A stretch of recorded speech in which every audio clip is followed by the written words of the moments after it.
Speaker, right now, the Prime Minister is setting out his Brexit fantasy at the Tory party conference, a deal that he knows is unacceptable and doomed to failure.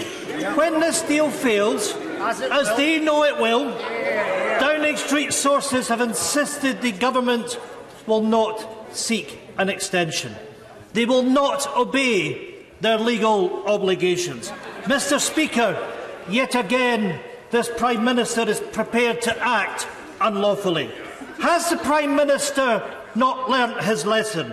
He is not above the law. Can the Foreign Secretary confirm, are these sources correct, that the Prime Minister will not obey the law? Is this government seriously planning to take on Parliament in the courts to force through a catastrophic no-deal Brexit? Or will the Foreign Secretary now rule that out? I say to the honourable member, of course this government will always adhere to the law. We are, at this moment, the Prime Minister has written to Jean-Claude Juncker setting out our proposals. We want to take forward the negotiations. We want to avoid a no-deal scenario. And actually, rather than undermining the negotiations in Brussels, I'd urge the SNP to try and support the government in securing a deal which is good for this country. He talks about respecting judgments.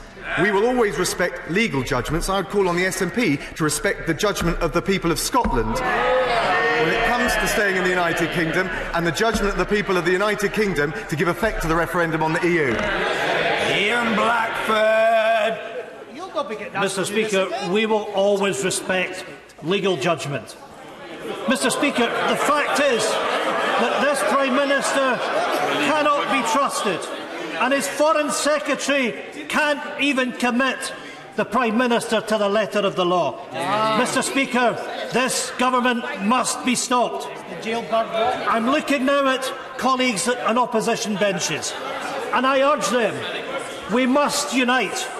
We must stop this Prime Minister by removing him from office. Mr. Speaker, the Scottish National Party stand ready to bring this government down. Other parties need to step up at this moment of national crisis. Prepare a vote of no confidence. Ensure a Brexit extension. Prevent a no deal.